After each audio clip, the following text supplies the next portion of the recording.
Welcome to this special holiday edition of the AI show. In the United States, it's Thanksgiving, so I thought we could all be thankful for the following 3 segments we have for you today. Number 1, some folks asked some pretty good machine learning questions, so I thought I would share the goods, a bit on how machine learning works, as well as some of the mathiness of regression. Thing number 2, remember when Craig came on and blew our minds with the new Linux workflow with WSL? I do. If you don't, then this will be segment number 2. He walks me through how to set up WSL in a special way with VS Code. It's bananas. Thing number 3, the incomparable Cassie Breviu took over the show a couple of weeks ago and showed us the PyTorch profiler in action with Sabrina as her special guest.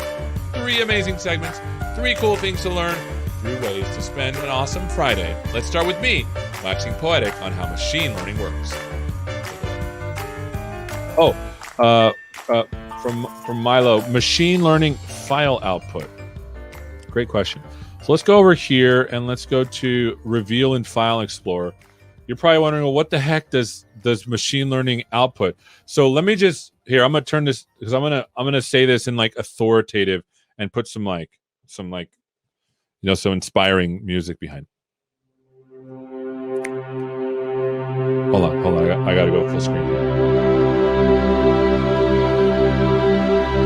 Machine learning is the process of extracting functionality from data. I'm going to do that again because this is super important. Super important. Here, I'll put this corner thing out there. Machine learning is the process of extracting functionality from data. That was touching. So if you think about it, what does that mean? Like if you're a programmer, you're like, well, there's a Python file I run, or if you're a .NET or a compiled language person like Java or .NET, or there's a jar file, an assembly, or some .exe file that's been compiled. There's a file. Basically, machine learning makes a function that it's squozing out from data. So Milo, to answer your question, I'm going to open the file and show you what it produced. It's this. In here, you'll see that something comes in, and for us, this is RGB pixels, so that's 3, and this is height, and this is width of an image. Notice channels are first, and then what happens is math happens on it for a little while. Blap, blap, blap, blap, blap. Until the end. By the way, this is a small network, which is great because then it'll run faster. I hope. And at the end, we get this vector of size 4. And this vector of size 4 has a number in here, another number in here, and another number in here, and another number here. And the one that's the highest tells us the index of the thing we need to guess. And the thing we need to guess is one of these index. This would be index 0. This would be index 1.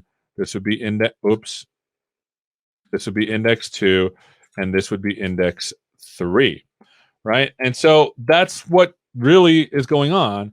The machine learning file output for this particular model is a graph plus some numbers that it uses to multiply the pixels by. So that's it. And you're probably wondering, well, are all machine learning models like that? Yes. They're all numbers that do math stuff. And I said maths for our international audience. In America, we only have one math. I got to ask my friends in other parts of the world, like in India or the UK, what the other math is. But yeah, Brian, a single function squeezed from data, it helps contextualize it. Yeah, it does.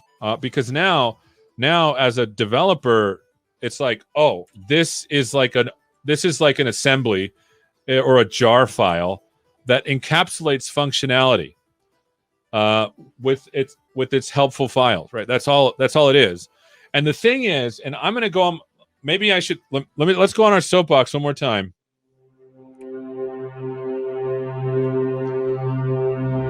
Making it more than that is eating fried froth. The volume is there, but the content isn't. And once you think about it like that, like it makes a lot of sense what's going on. And then all of a sudden, ML ops. Here's another question. That was a great answer, though. Is it possible to encode psychological expressions? Well, I mean, if there's a picture of a person and they're happy, right? It basically takes those pixels, and then let's just say there's another picture of someone and they're sad. Basically, it takes those pictures and does the same thing. So it's not necessarily encoding facial or psychological expressions so much as it's encoding how to multiply pixels by numbers to put numbers in other vectors to do predictions. Okay, so they kept asking me about regression. Okay.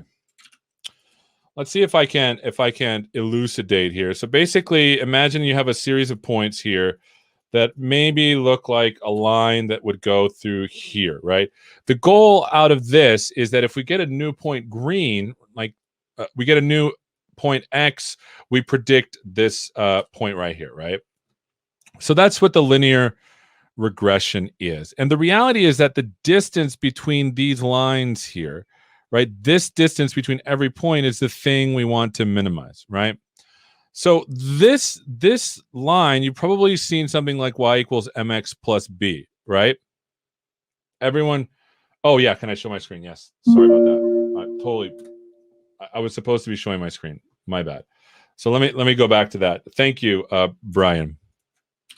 And I might need to go like Google with Bing real quick. So let's just say you have a bunch of points like this, right? So these are a bunch of points here, and then what you want to do is when you get a new point, so these are the x values, and this is the actual predicted values, right? So when you get a new value x, let's just say right here, you want to find a function such that when you give it x, it predicts y according to this kind of thing. So that would put it squarely around right here-ish, right? So we want to predict that. And the reality is that you want to create like some kind of line to do that, right? Now, again, pretend this is in multiple dimensions, right? So if you're in 2 dimensions, it's basically this. If you're in 3 dimensions, it's a plane. If you're in 4 dimensions, it's a cube. You know, if it's in 5 dimensions, it's a hypercube. If you're in 6 dimensions, it's a hypercube, all the way to forever dimensions hypercube, because I guess they ran out of things to call it. I mean, I don't know. Yes, explain regression. Yeah, I'm doing it. Okay. So everybody remembers from school that the line is y equals mx plus some bias b. In this case, we're trying to find the right m and the right b. Let's do away with this for a second because you can see that I've centered it around the origin.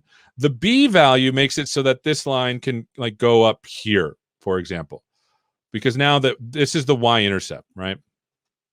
With matrix math, we basically say y, which could be a vector equals w, which is a matrix transpose times x, which is a vector, plus b, some bias, right? And what we want to do is we want to find a way to measure how bad we are at it. You could totally do that.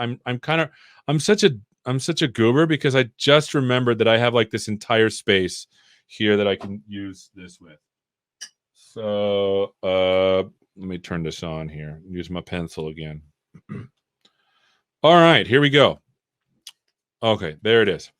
So I'll draw this because the thing about these drawings is I've been saving them. And so here, let me move this. And so if someone wants to do that, and I'm gonna over here just bring up the normal equations, by the way. Normal equation. Because I want to make sure I'm not lying to everybody. You know what I'm saying? Okay. So again, here is the graph. Here is the points that we know are in there, right? And notice it has some kind of linear thing. This is the line we want to learn. Oh, jeez, that was terrible. Control Z. This is the line. I know there's a ruler there, but I'm not going to use it because I don't want to. This is the line we want to learn. Remember that the equation that we have is y equals mx plus b. In vector land, it's y equals w transpose x plus b, right? Because this basically is like a system of linear equations, right? And so what we want to do is we want to minimize the sum of the differences between the left and the right side. So let's just do away with this, right? So we basically have y equals w transpose times x. And there's a couple of things that you can do. If you want to so let's just say you want to solve this iteratively using just regular like gradient descent, for example. Basically, what you can do is you can come up with a loss function, w transpose x plus b, right, minus the actual y value. And then what you can do is you can sum over all of the x values, and then you can square it. Basically, this here is the function that we're trying to learn. Remember this function f of x. So we get f of x minus y. This is called the L2 norm. Now, the cool thing about this is you can actually use the gradient with respect to the variables w and b of this to find a way for calculus to give you the actual answers. So I know I went and did a lot of mathy things real quick, and I feel bad. Maybe I should have prepared more for this to show you. But basically, we're going to let me do gradient w of b of w transpose x plus b minus y L2 norm. And when you take the gradient with respect to these, you start to get some values of how to actually minimize the error, because this tells you the error. For example, if we guess 2 and the answer is 1, then this becomes 1 then squared. If the answer is 3 and it's 1, notice that this becomes worse. So this is called the loss function. Now, basically, the cool thing is if you use calculus to iteratively diminish the loss, you basically get a value for w and a value for b, which then you can use in the function to do prediction. So that's what regression is effectively. Okay. Any more questions about? I know this kind of looks scary, and everyone's like, "What the heck? I thought you were just some goofy talk show host." I am a goofy talk show host. But secretly, I want to be Tony Stark. Not going to lie. Can you show how the gradient maps into all of this? Can you run it in your code? Says Brian. Yes. So let's talk about the gradient here, and let's just ignore the bias variable. So the gradient of w with respect to w transpose x minus y quantity squared, right? And let's just change this to a sum, w transpose x minus y quantity squared, because then it becomes easier. And when you take the gradient with respect to w, the 2 goes out in front, right? You get the sum of w transpose x minus y times the derivative of the inside, which in this case is going to be x. So let me move this up. So the gradient with respect to w of this function, of this loss function of w with respect to w and b, but I took out w, basically becomes 2 times the sum of w transpose x minus y times the quantity x. And let me show you what that looks like when you run it in code. So let's do github.com, and we're going to do I have some really cool notebooks that show this. So let's find it. Oh, there it is. PyTorch intro. Or maybe it's deep learning with PyTorch. Deep learning with PyTorch. It doesn't let me find it. So deep learning with PyTorch. Okay. So I think I have some numbers that show you how to do these things simple. Here we go. So we'll load this up here. Here we go.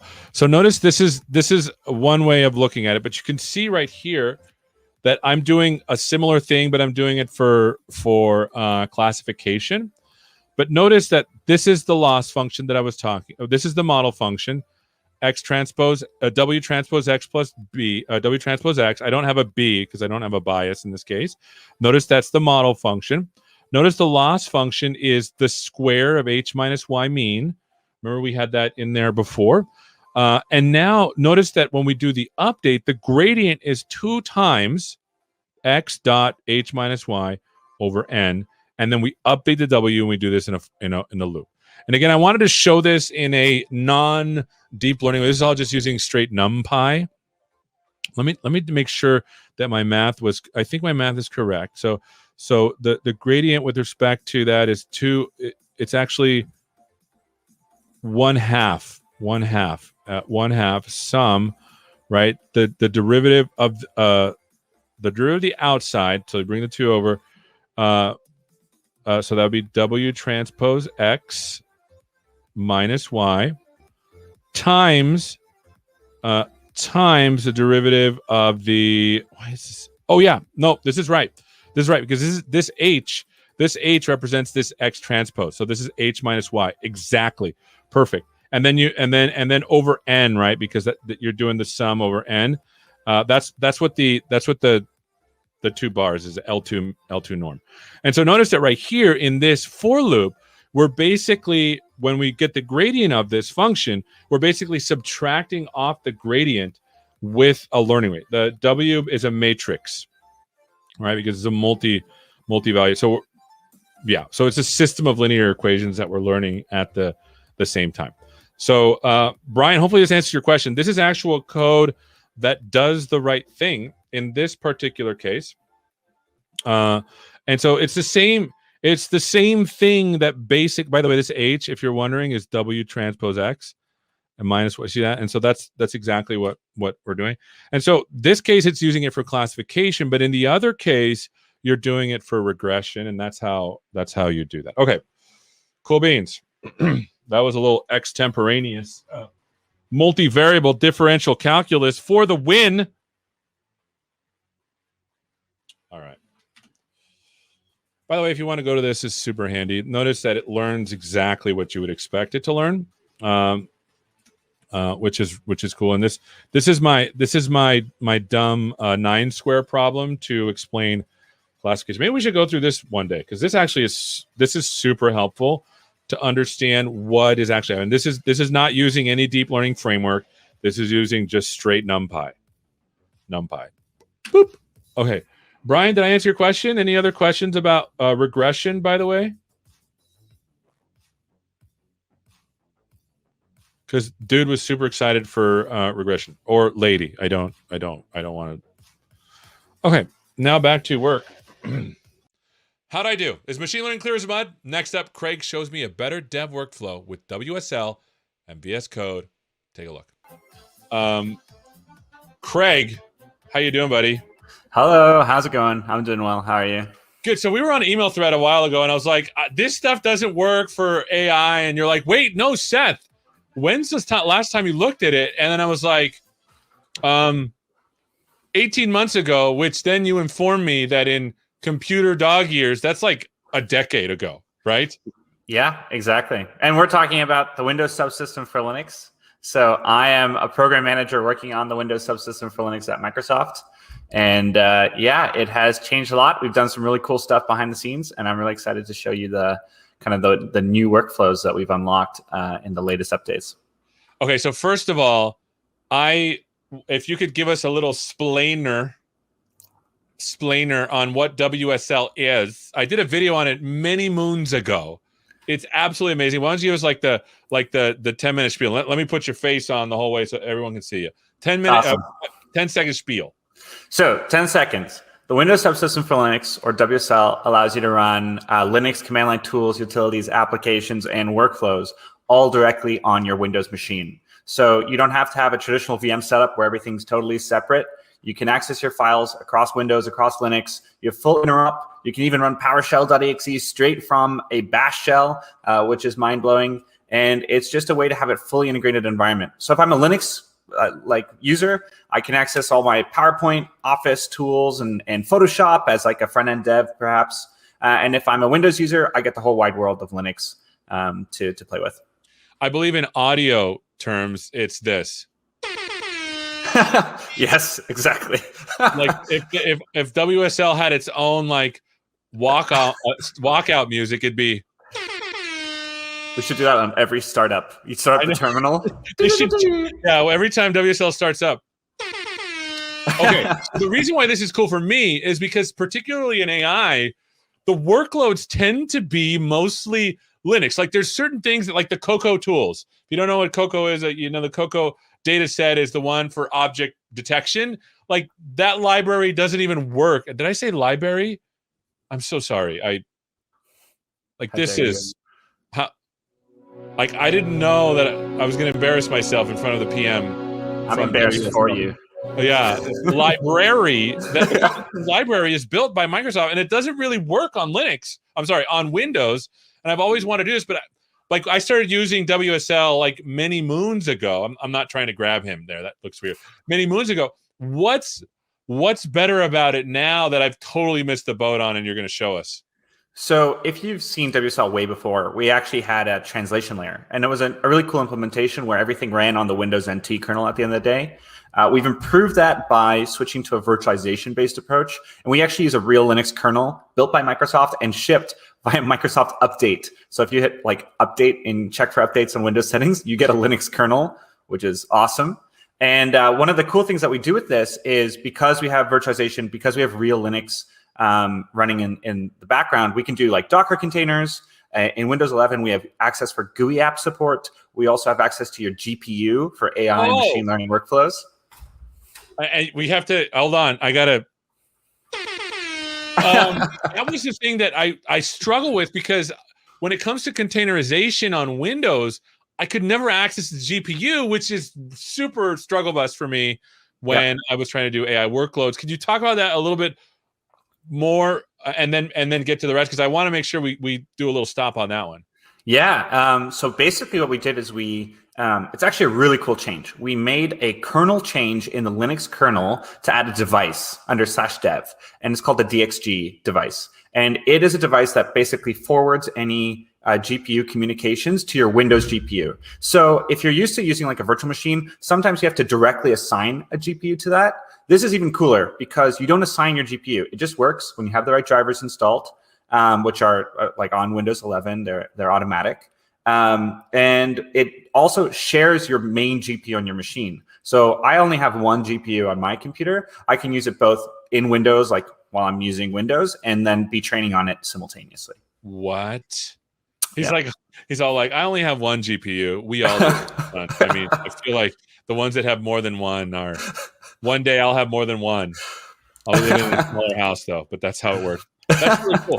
So one of the other things that's interesting, and this is the part that really like super got me excited, is that there's a way to actually develop on containers that now have GPU access to the GPU access through the Linux kernel. I need to draw a diagram. Yeah. So basically, yes. What you can do is you can take your WSL instance, run a container in it with access to the GPU on Windows on your machine, and then you can develop directly inside of that container using VS Code Remote. It's a really cool workflow. Whoa! And see, that is the part that I was like, because imagine a scenario. Because the reality is, whenever I do machine learning workloads, I'm testing stuff locally in order to make them run in the cloud. But anytime I make a mistake in the container, I'm talking like 20 minutes before I even know that I forgot another pip install. Yep. If it's local, a lot of these huge images are cached, and now your dev cycle is a lot faster. And so if you're running a container environment, if it works there, that container will work in the cloud as well, right? Exactly. Instantaneously. And you even get F5 debugging and all kinds of tools. So it's really, really neat. So I thought you would help me with this. So what is it that I need to do to make it work? I installed a couple of things that you told me to. This thing, and then I think I had this thing installed. So, and I say this thing. Let me make sure everyone can see. This thing, and then this thing. Can you tell us what this one is, and then what this is? Yeah, so this is VS Code, and on the right is the first one at the top is the remote extension. I was pointing to it on my screen, and I was like, no one can see that. And the what it allows you to do is when you click it, you can access remote instances and debug directly inside of them. So you can access things like your WSL distros directly. You can SSH to remote machines, and you can even access containers directly inside of it. Oh, okay. And then this thing over here is just the standard Docker container thingy. Yep. Just to look and manage what containers you got running. So I'm going to open this one first. I have Azure registries. These are the containers that are in Azure ML that it manages, and then these are the containers that I have, like for example, Torch Vision for a CPU. And this is just what this does. Now over here, this is the question now that I want to see if I can figure it out. I ran something yesterday. I didn't know what was going on, and I thought we would start from scratch to get our Rochambeau project. And let me show it to you here. It's basically this trainer. If I say Python, let's see, Python trainer minus config. This basically, oh geez, conda activate torch. How embarrassing! in front of the PM from WSL. I like your prompt, by the way. Oh, thank you. Yes, this is line. Yeah, I know. Isn't it beautiful? Very this tells me what environment I'm in. This tells me where I'm at, etc.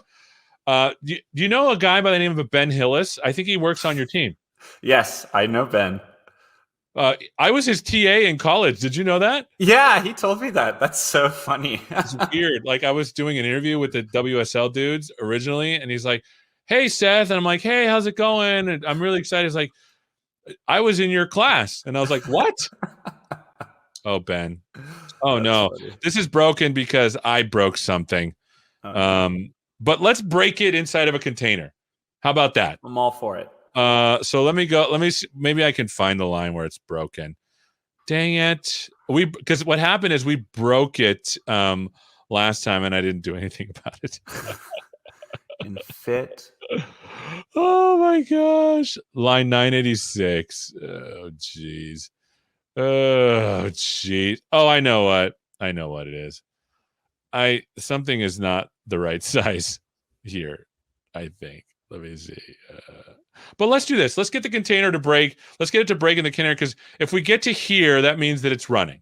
And then I'll figure it out later. I don't want to waste time. All right. So I want to make a container. So obviously I need to have a container definition. What do I do? What do I push? I would hit Shift Control P. Shift Control P. You're going to bring up the command palette and then just type in, there it is. Remote containers add development container configuration files right at the top. See, I did it like last night, but again, I was tired. So I don't know if I did it right. So Control Shift P. I hit this. The workspace could fail Loewen container. So should I not do workspace? Should I just go to the actual project? I think so. Yeah, I think that'd be easier. Right. Let me try that. That way I can work on stuff separately.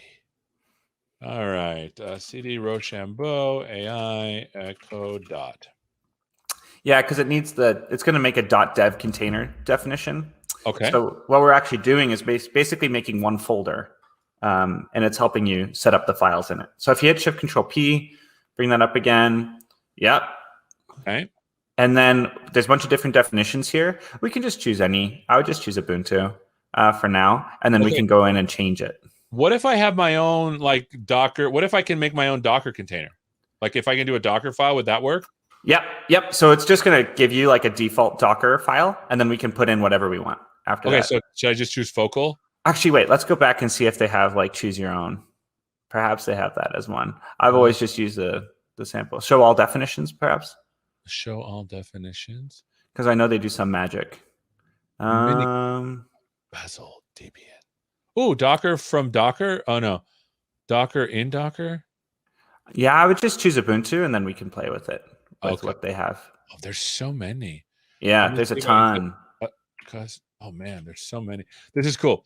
So I'm going to do Ubuntu, and then we're just going to change it to whatever we want. Focal. Yeah, that works. Okay.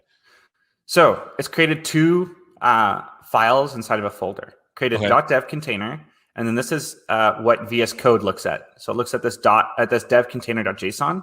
And basically it's saying, what's the name of your instance, right? At the top is Ubuntu. What does it build from? Dockerfile. And we pass in some arguments to that. So like this focal argument. And then we can pass in settings, extensions, and all kinds of different things like post create commands. So this is where all the VS Code hook-ins, or I guess plugins come in. And then if you click on that Docker file, here's the Docker file that it's building from. So that's all. See. Well, why don't I feel like, because if I'm understanding this right, this here is going to add a bunch of extensions in the container for VS Code for me to work with, right? So basically running VS Code inside of the container. Is that right? Yeah, that's exactly it. So let me see, Control-Shift-P. Since I'm doing something in Python, okay, continue. Will it get mad at me if I make another one? I'll probably just overwrite it. Let's just do this. Overwrite. Yeah. See? This is nice. I figured that would be nice because the reason why is because there's a lot of Python things that I use. Yes. And so if I do this, it'll give me all the Python stuff that I want. Like this is everything I use. Yeah, that's a great call. Okay.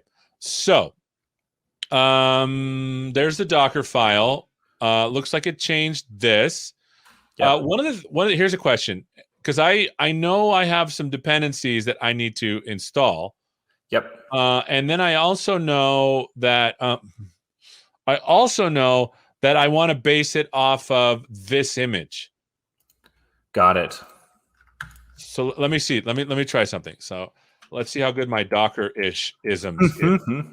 So Control A, delete from this. Yep.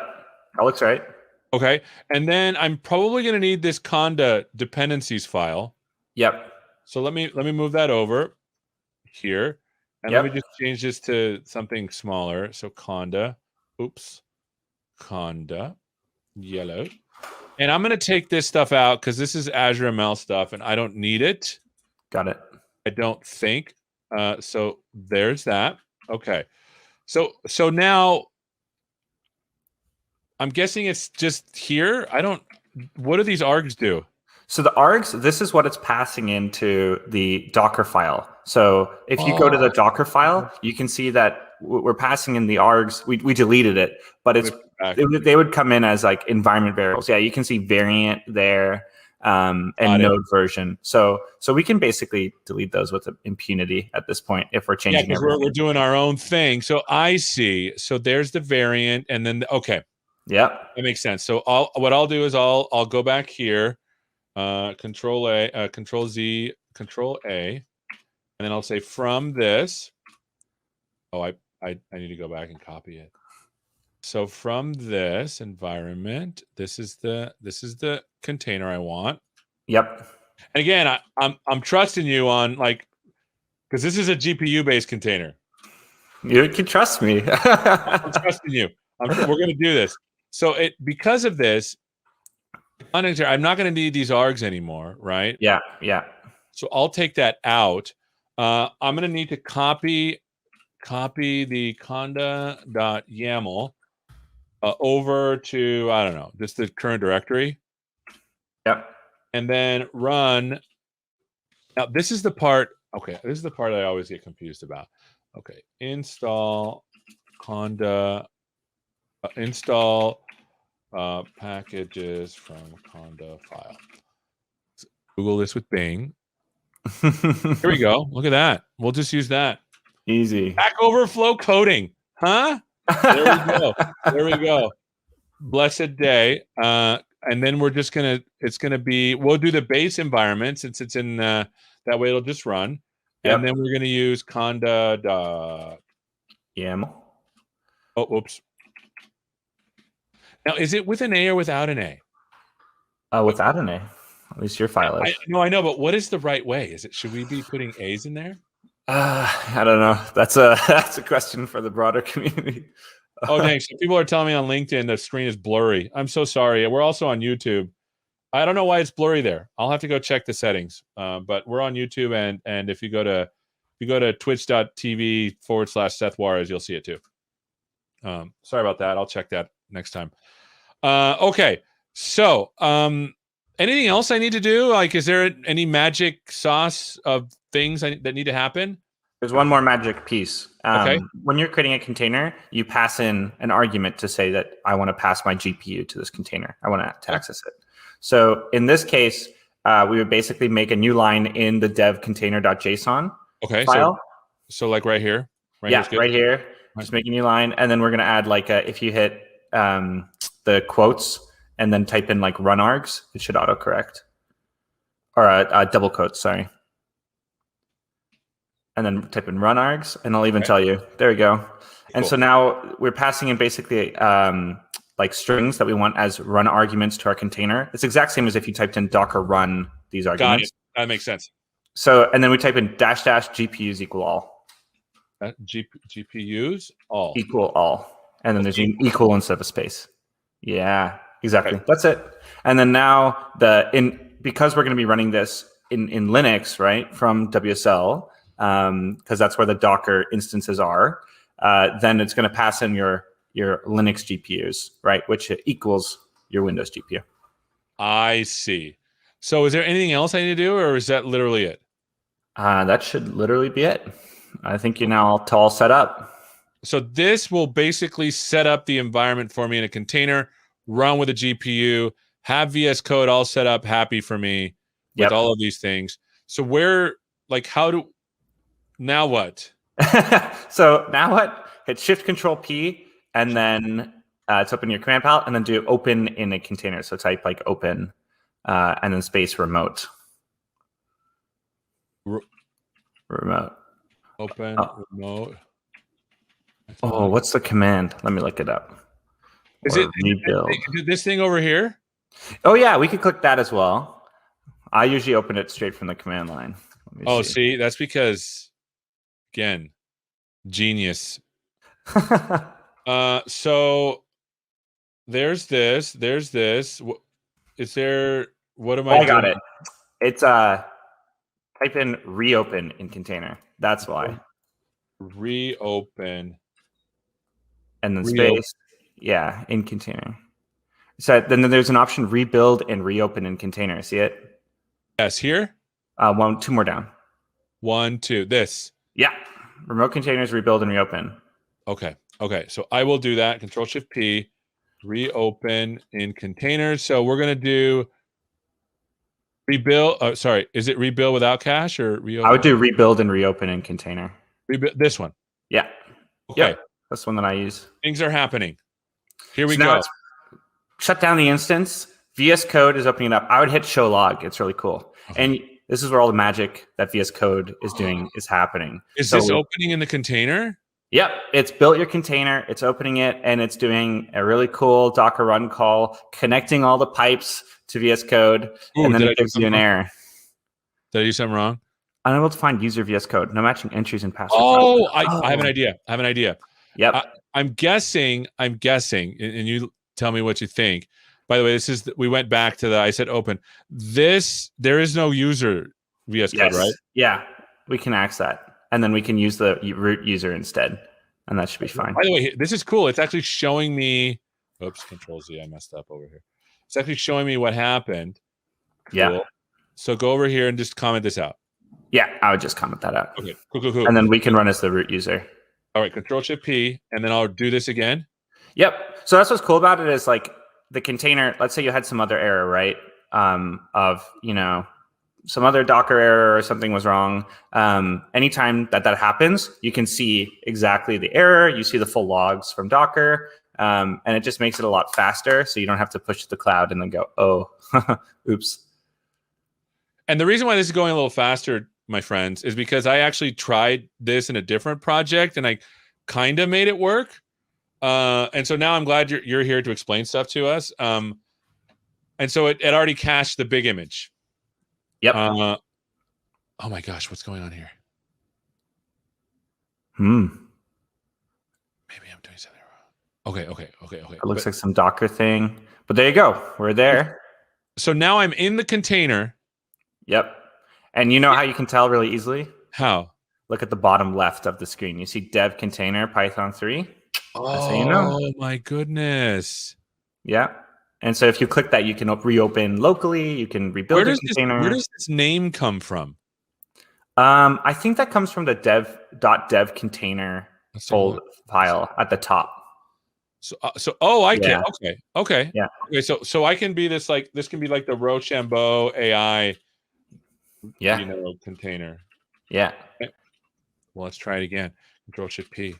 Also, my other favorite thing about this, so I use the Vim extension in VS Code because I love the Vim, keyboard shortcuts. Sure. All of and you didn't notice this because it's so seamless, but all of your normal extensions propagated to the container. So your theme didn't change. It's not like you're running on a totally different machine. Right. Like that's the thing, and that's the thing that's kind of magical. Yeah. Is that I am sitting here opening and I'm like, oh, this is just Visual Studio Code, but it's not. It's Visual Studio Code in a Linux container. Yep. It's running entirely different, right? It's running entirely on a different machine. It's running even in a different operating system than where the UI is running for this, but all your extensions stay the same. For me, my Vim extension stays the same, so I program the exact same way, no matter what environment I'm on. It's really cool. Oh, look, there's the name. Look at there we go. some branding we got going on over her. Man, dang it. I missed my calling here. I just have one button to push. Sorry, I got it. So cool. Oh, so whatever happened last time. Oh, no, it still has something. Something's going on. But that's fine. It doesn't seem fatal. It's like the Jupiter. Is it? I think it's trying to, yes. I think it's trying to open like the Jupiter thing, and it's just, I can't do that. We're not using Jupiter. The Jupiter tooling's failing, but that's fine. It's not causing anything. All right, moment of truth. Crash. All right, well, we hit the same error. Python. It's like we're trying to hit the same error. Will it almost work? Will it almost work? Config. Config. Okay, here we go. Things are happening. Life is good. We want the same error. Same error. Here we go. I feel like I need to put some like dramatic music. Here we go. Oh, it's building. Oh, what else we should do is open the task manager, and you can see it hit your GPU. Hurry. Task manager. By the way, it's going to break, so that's fine. We'll see if it assigns memory. Oh, look at it. It sees it. You're like, it says 0, Seth. No, we're counting in computer science. It's happening. Oh my gosh, you got the same error. All right. It's perfect. Wait, it almost works. Hold on. Look at that. There we go. Oh my gosh, this is so exciting. Look, and you have no idea. And look, I'll be honest with you. A lot when you're using like container-based training, a lot of your time is spent, I got to rebuild a Docker container. I forgot this pip package. Doing this locally and making sure it's doing the right thing and then using the exact same Docker file is legit fantastic. Oh, so anything else I'm missing? Well, let me try. Let me see. Let me open this up. Here's another question. Yep. Like when I'm working on this, where is this file writing to? Yeah, so it's doing a bind volume mount to your actual file. So if you go back to that .dev container, you can see how it's doing this. Okay. And then scroll down a little bit, and let's see. Or maybe it's up. I'll have to take a look at mine. But it basically will mount your actual where your workspace is. It will mount it to the same as your what you're developing. Is it this thing? Because I saw this. This is by the way, this is a Docker desktop, which I have a license to now. I purchased a license because their licensing is different now. This is legal. I am all legal. So basically VS Code mounts the volume. Is that right? Yeah. So it's essentially it's the exact same files, right? In the exact same place is how you can think about it. And this is what this is doing. Okay. So the one up there, that container is running and it's accessing that volume. And it's basically, so all your files are in sync in step. So Loving Allen is running. This is all happening inside of Loving Allen right now. Yes. Yes. I wonder what their name generator. I've always wondered what their name generator, because that is fantastic. Okay, so that was the other question. This is all basically running off the same file system. Now, the other thing, and here's a question that I wanted to ask you because this was super interesting to me. When I'm in File Explorer, there is this new this thing. What is that? So it's our friend Tux, the Linux penguin. Do you know Tux? I know who it is. I know it's Tux. But what is going on there? What is going on there? So this is a WSL feature. When you enable WSL on your machine and you install distro, we put this inside of your File Explorer, and you can access your Linux files directly from File Explorer. So if you click on it, there's your distros. You can click on Ubuntu, and then you can fully go through your root file system totally in File Explorer. Where this is really cool is we have another feature called WSL -mount. Okay. That lets you mount other disks on your machine that are formatted in ext4 or like Linux file systems. So let's say I had a drive on my machine and I was dual booting, right? I was dual booting and I dual booted to another drive that had all my Linux stuff. You can actually mount that into Windows now through WSL and then go look at it through File Explorer. What? Yeah, it's really cool. A black hole when you're like, oh, I got to boot into Windows today instead of booting to Linux. It's not a black hole. You can totally mount it and take a look at your ext file stuff. Yeah, exactly. That is bananas. And this here, are these the containers? What is it? Yeah, Docker Desktop creates two distros to house its container data, basically. So those are the two distros where all the containers live and all the runtimes for the containers live. As an end user, you don't really need to worry about them. Because you told me I had to go click this, right? Yeah, so that's the default now. If you install Docker Desktop, like nowadays, you'll get this by default. But if you're using an older version, perhaps you'll need to go to Settings and then click Use a WSL2 based engine. And then now everything is running in WSL2 in the backend. And then the last question I have is, GPUs are so finicky. Is there something that needs to be installed for it to work properly, like the way we just did it? Yeah, so there is basically, there are changes that need to be done to your GPU driver to make this work. And so what that is you basically need to go install a specific driver. If you're on Windows 11, this just comes by default. So on the latest versions where this is, it'll just be by default one of your drivers. However, if you're on the Insider program right now and you're using things and you don't see your GPU, I would basically just go install it. The easiest place to go find it is if you go to aka.ms/WSLG. That is our place where we have our GUI app repo. Yeah, that's it. And we have our link to the drivers there right at the top. So installing WSLG, there are the drivers. So the NVIDIA, and there's also Intel and AMD because we support DirectML as well. So you can do training on non-NVIDIA based GPUs as well. Hold on. Yes. You almost beat me on that one. Wow, that is pretty cool. So if you have a Windows device and you have an Intel GPU and an AMD GPU, because of the DirectML hardware layer, did you say DirectML? DirectML, yep. You're able to do all this stuff as if you had an NVIDIA GPU. Yep. Dang. All right. Is there any question that I should have asked that I didn't? Let's see.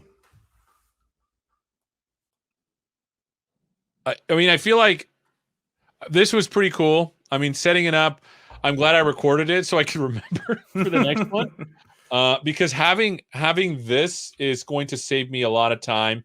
Because how many dev containers can I have in a single project? Just one? I'm pretty sure you can make multiple kinds. I'd have to go look. I've only ever used just one. Okay. But also, you can basically just copy this setup that you have and paste it. So let's say you make another machine learning project and you're like, oh, I want that exact same machine setup that I had for this one. Just paste it.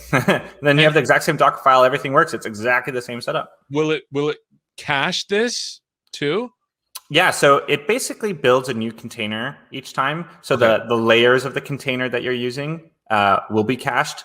I don't know if like you're probably going to hit new layers because of what you're running on, but at least the base image and what it's building on top of will all be cached. Yep. This will be cached, but not this. I don't know for sure. Potentially, depending on how Docker slices All it. I know is this happens super fast. Yep. I need to figure what this is. I don't know what I'm doing wrong. It looks like one of the extensions that we're choosing is just not loading. We probably just have tons of extensions that aren't set up, like the Jupyter one. That's my guess. Where's the Jupyter one? Let's take it off. I think I know. I'm not sure. It's the Jupyter thing is installed by default in the Python stuff. Oh, okay. But we'll figure. It's probably trying to get out of the container. Yeah. So, cool. All right. Well, this has been amazing, my friend. This has been super enlightening. I'm glad that we've had a chance to look at these and how to do this. And it feels like a better workflow all around. Where can people go to find out more other than WSLG? So if you want to find out more, the best place is to go to aka.ms/WSLDocs. That has everything and anything WSL, from getting started to best setup guides to how to use Docker, to all our tips and tricks. And if you want to follow the latest WSL news, you can follow me on Twitter. I'm at Craig A. Loewen, so CraigALoewen. Oh, we're going to get Craig A. Loewen. Did I get that right? I can't see, but probably. Hold on, wait. Is this? Oh, you can't see because I'm not showing my screen. Here's the docs, by the way, that I brought up and no one saw. Yep. This right here. Oh, there's an E after the LO. So LOEWEN. LOE. Yeah, it's low. German. Yes. It means lion. Am I following you? Why am I not following you? Oh, embarrassing, Seth. Follow. That was sad. Look at this. Linux on Windows, totally. All right, my friend. This has been super amazing. Thank you so much for being with us, bud. Thank you very much. Thanks for having me. And have fun coding everything and anything Linux on Windows. I think I'm going to change my whole workflow, man. Sweet. You should. All right, that's what I do. All right. We'll see you soon, bud. Thanks. See ya. Take care. Bye. How's about Craig blowing our minds, right? Next up is Cassie and Sabrina and the PyTorch Profiler. Hello, everyone, and welcome to the AI show. I am Cassie Breviu, filling in for Seth, and I'm super excited to be here with you today. We're going to be talking about PyTorch Profiler and Onyx Runtime Web. And the cool thing about today is it is the Friday before Halloween. So hopefully nothing too spooky happens on our stream today. Okay, and so I am going to bring in our guest, Sabrina. Welcome, Sabrina. Hello, thank you so much for having me. Thanks so much. Yeah, we're so excited to have you and to hear more about PyTorch Profiler. Why don't you give us a little intro? Okay, do you want the real intro or the spooky intro? What do you? Whichever one you think. Wait, let's do the speaker. It's Sabrina, the teenage witch, right? It's like you don't even need a costume. No, I don't. I just gotta be myself, Sabrina, the teenage witch. Awesome.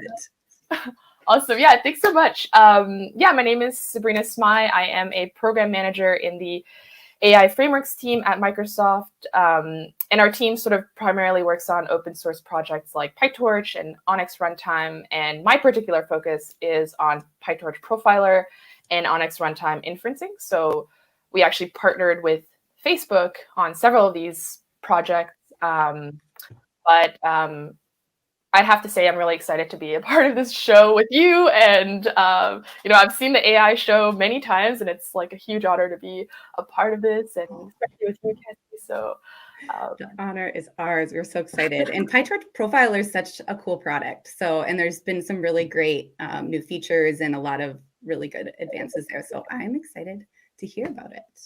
Yeah, for sure. And let's see, we should look at the chat too. Let's see who is hanging out with us today. So yes, you can see through my hat because of the green screen. And so this is like an old school Microsoft hat, right? I felt like it was Halloween and it was the right time to bring it out. And because of the green and yellow, and because I have a green screen, you can see my background. And then, of course, the cat headphones I felt like were appropriate for Halloween as well. Very festive here. And your background's on point. Thank you. And then I really should have this one though, because I'm again taking over the AI show and becoming captain of the ship. Although I don't think I have my captain hat with me today, so we'll stick with the Halloween background. And your sound effect on right now. Oh, is it getting a little spooky? It was getting spooky. It was spooky. It was too spooky for us. No, it was too much. Okay. We don't want to scare people away. We just started and then Seth won't let us take over his show anymore. It gets kind of scary. So we have someone from Ecuador. Awesome. Oh, nice. Yeah. So thanks so much for joining us. And with that, I'll let Sabrina take it away. Let me add your screen. There we go. Perfect. Awesome. Awesome. Okay. Can you see my slide? Yes. Yes. Okay. Awesome. Cool. So I'll just jump straight into my presentation since I've already done the intro. So yeah. All right. So imagine that you are a performance engineer at a company, and your job is to help, identify potential bottlenecks in your deep learning system that's already in place and understand scalability issues that may occur, before you deploy a finished product. Okay. So typically, this is how you would start your day.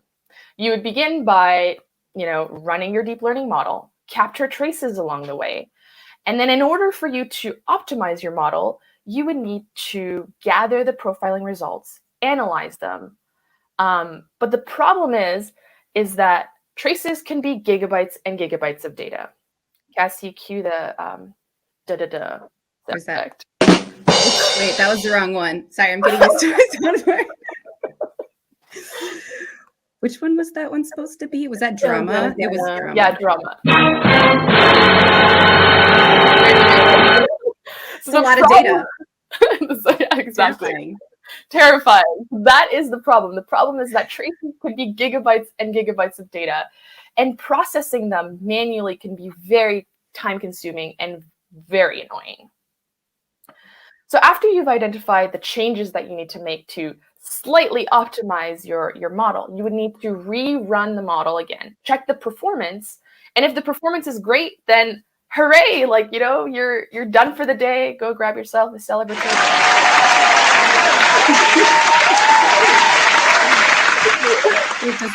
Okay, it stopped. But, and feel free to cue the opposite effect. But if the performance is not satisfactory, you're going to have to go back to step one and recapture a profile, gather the data, find out the reason for the bottleneck, fix it, and try it all over again, an n number of times until the performance is satisfactory. So this is the typical day of a performance engineer, and you can imagine how incredibly exhausting it is to go through that process an n number of times until you've optimized your model. But here at Microsoft, we actually partnered with Facebook to bring performance engineers, data scientists, framework engineers, or anyone looking to optimize their PyTorch models and bring them a tool that allows you to automatically process your traces, analyze them, and then provide automated performance guidance to optimize your model. And that tool is called PyTorch Profiler.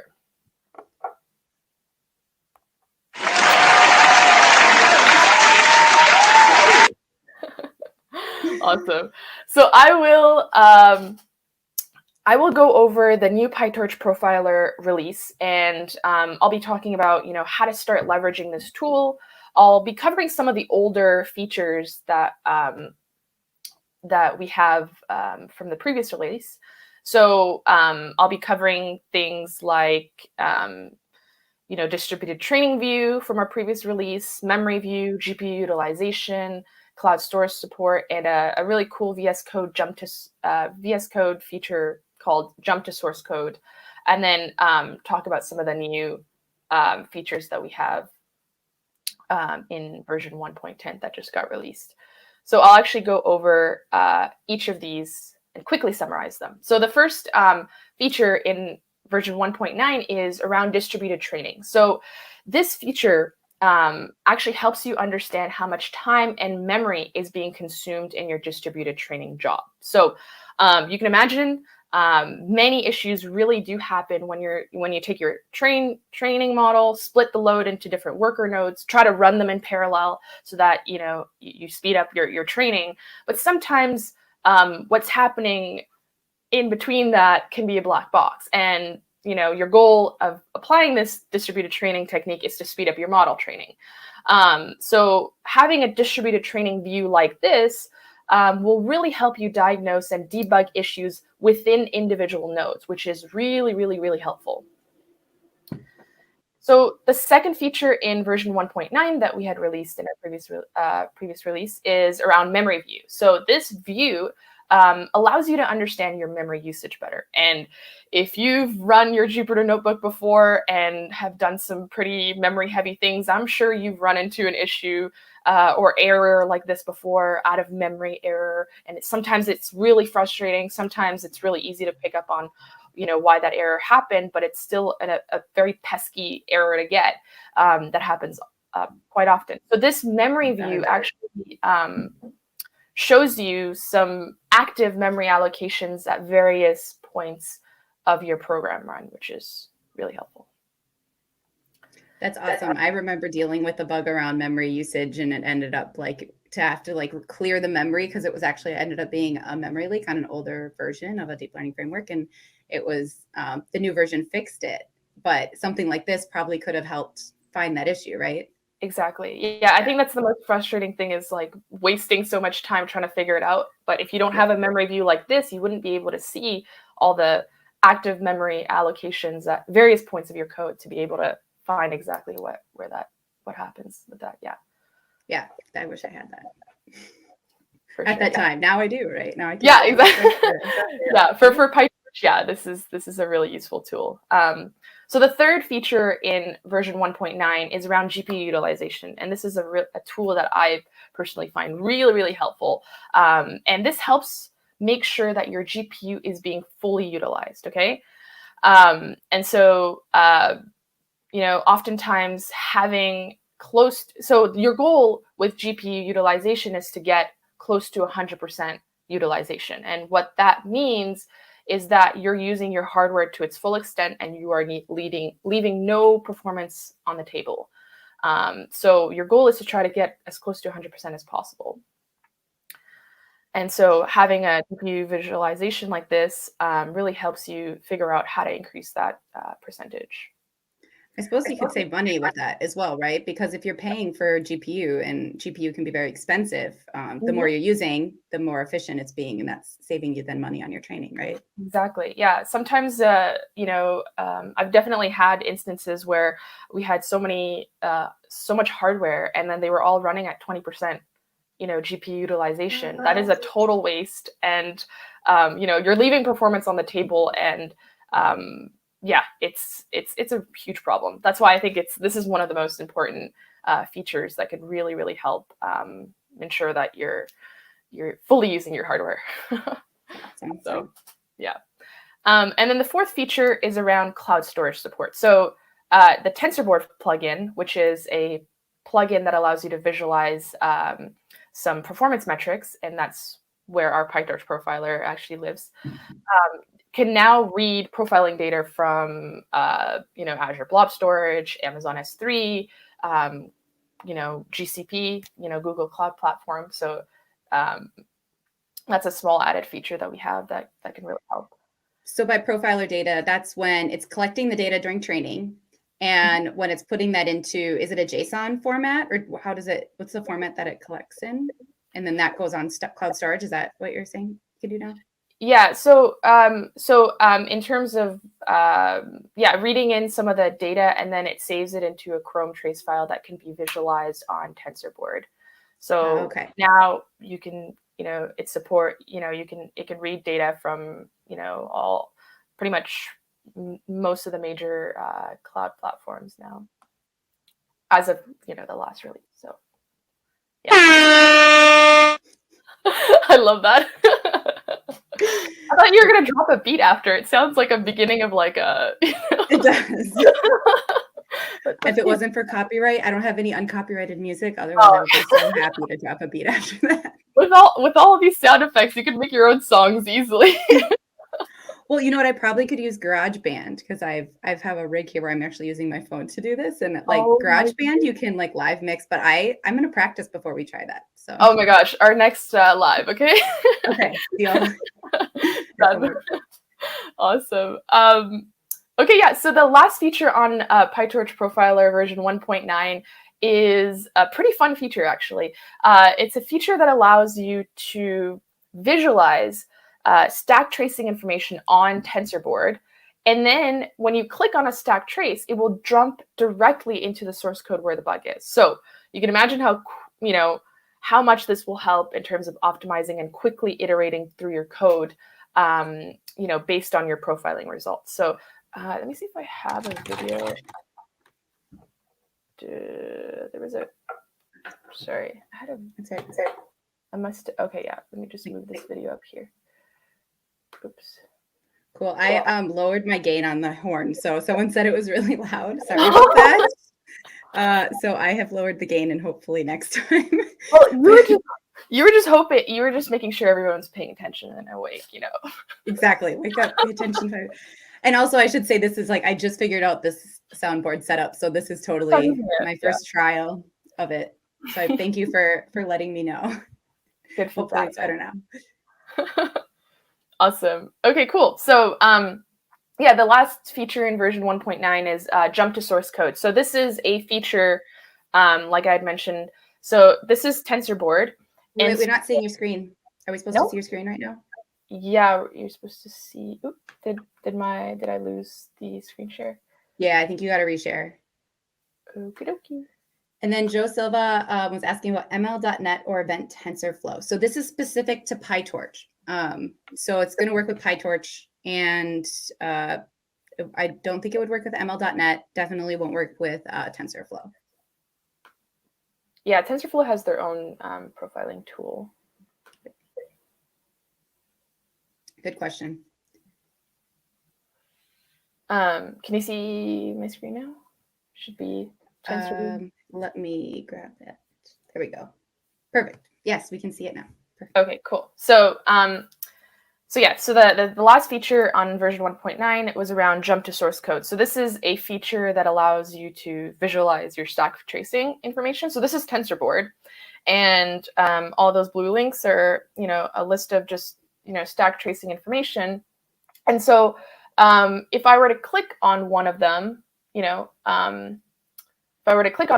it jumped directly into the source code exactly where that bug was. So you can imagine, how quickly you can optimize some of your code just based on stack tracing information, some of the profiling results that you got just in a click of a button, which is super awesome. And it's done in Visual Studio Code, and it's a fun feature to, really use to quickly iterate through your code.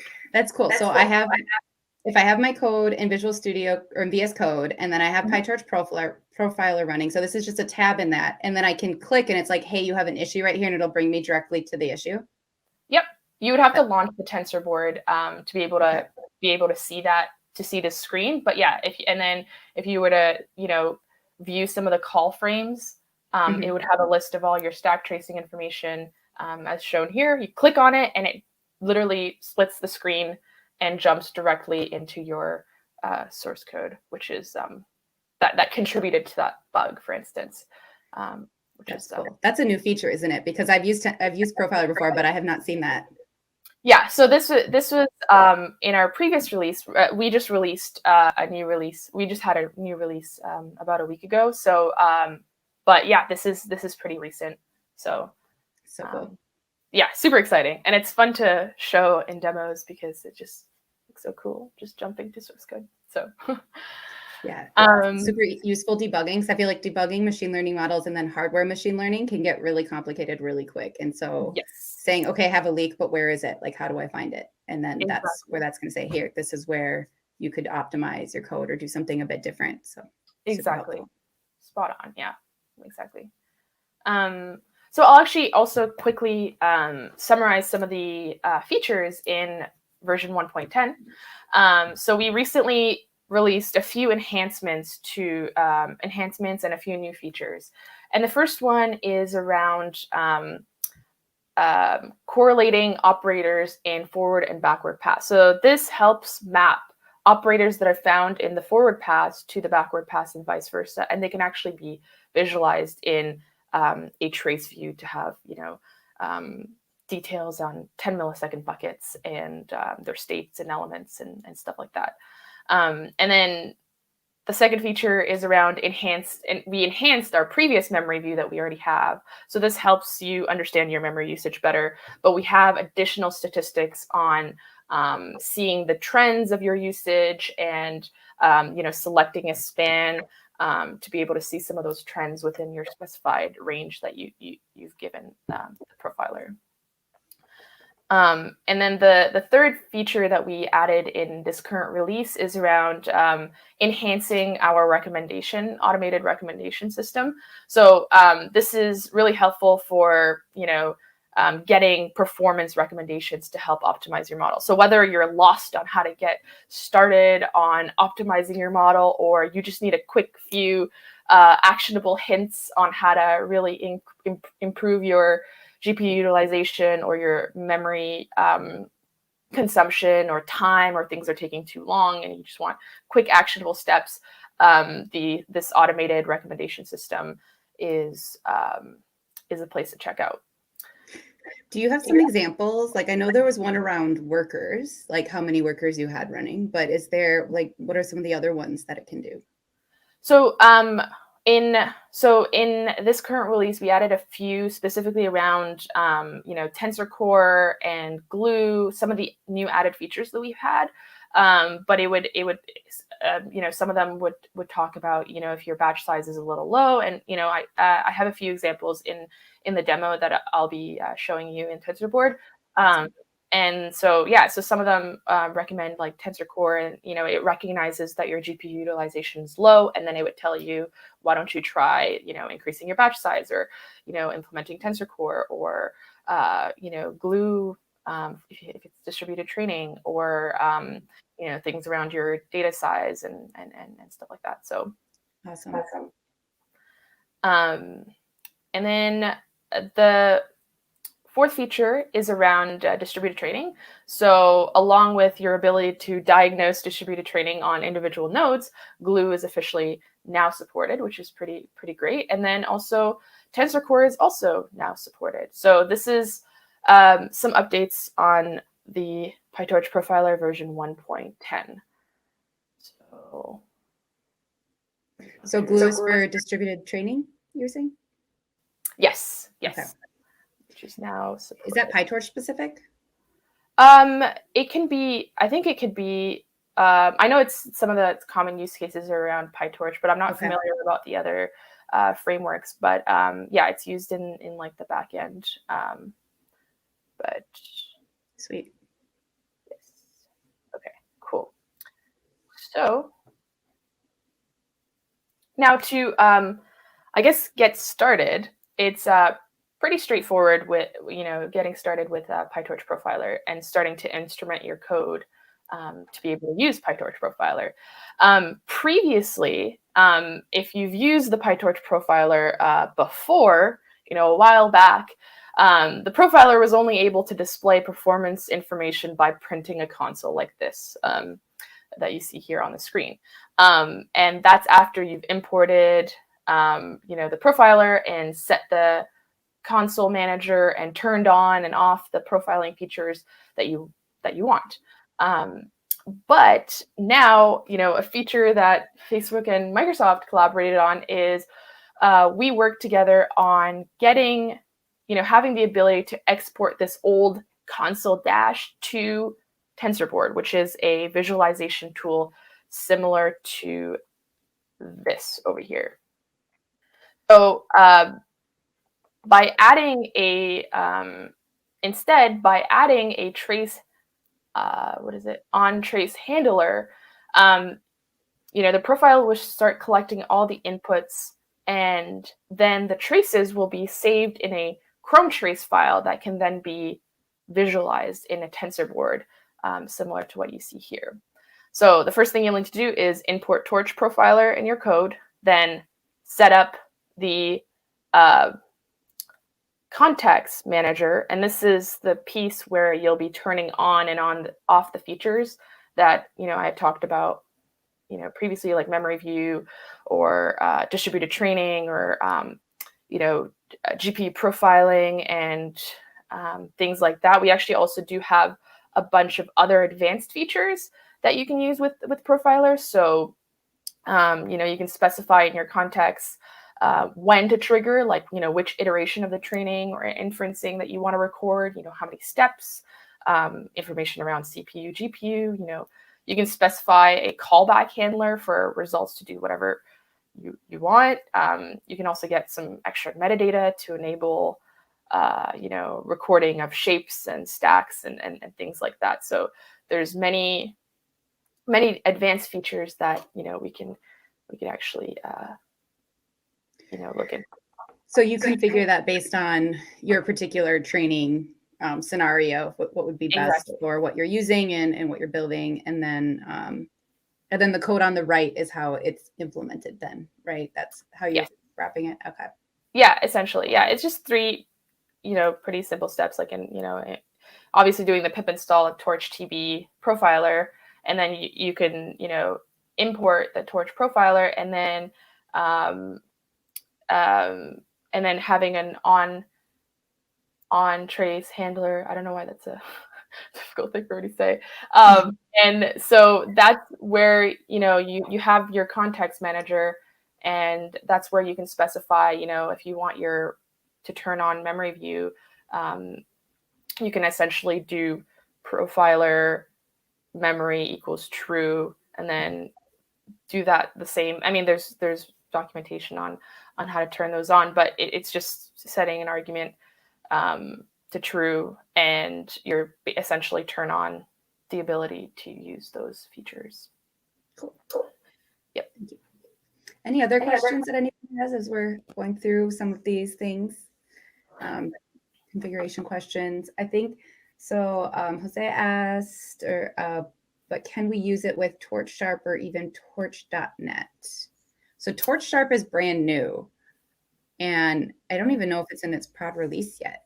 I don't know enough about Torch Sharp. I think it's a really cool program, but I would guess not. Do you know if that works with Torch Sharp? I've never heard of Torch Sharp, actually, so not familiar. Torch Sharp is for C Sharp. It's like a API to use Python Torch library, but in C Sharp. And they actually followed all the same naming conventions that you would use in PyTorch, which I think is really cool. Oh, okay. Wow. Yeah, I just found out about it too. It's pretty new. That's why I think it's I don't know what version it's on or if it's even considered prod yet, but it might be. Okay. So I would guess, I would guess it doesn't yet because you can't use PyTorch profiler in C Sharp. So I would say it probably doesn't, but you'd have to have some sort of profiler, Torch, Sharp, something name like that, some sort of new thing to integrate it in. But that's a really cool question. Yeah, I mean, that's something to consider and look into, actually. So yeah, thanks for that question. Yeah. Okay, so now we're going to see the magic happen with PyTorch Profiler. That's what's next. Anyone else have questions? Let's see. Torch serve as a model server in PyTorch. Oh, okay, that must have been answered to a different question. But yeah, I don't see any other questions. Okay. So we can jump in and to see how this works. Awesome. Will do. All right. So let's we'll share.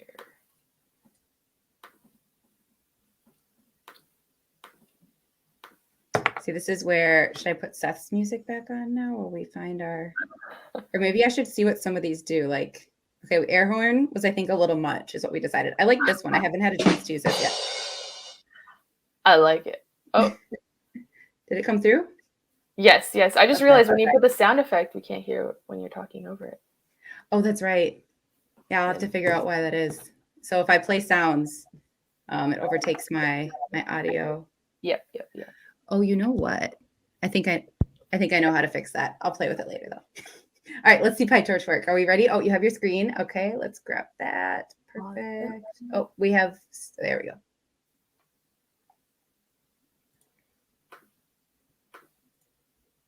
Okie dokie. Are we ready? We are ready. Awesome. Okay, cool. Awesome. So let's get started with the demo. So this is TensorBoard. And like I had mentioned before, this is a visualization tool that we use for PyTorch Profiler. And the first feature I'll show is actually memory view. So like I had mentioned, memory view is a feature that allows you to understand your time and memory consumption that may have caused, performance bottlenecks like out of memory errors and similar to the errors that Cassie was talking about. And, it could be like memory fragmentation issues, which had happened to me recently.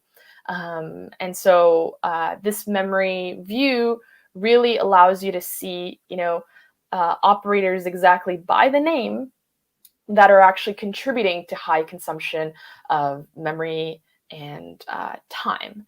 So in this release, one thing that we've added is this trend statistic, a graph where you can actually see some of the trends, and you can specify the range, and it will show you the trend of the memory usage events within this range. And like I had mentioned, to generate this memory data, you'll need to just ensure that you're setting profiler memory to true when you're instrumenting your code for profiler. So, and you can toggle between devices, CPU. Well, there's nothing in the CPU, right? But you can also search the operator by the name over here if you have a lot of operators. But essentially, you can just look at the size, and if things are taking a really long time for one particular operator, okay, well, you should probably investigate why that is. So the second feature I'd like to show is around distributed training. Can I ask a question quick? So the drop downs on the side, can you tell us a little bit about what you're clicking through over there and what's available here in the TensorBoard?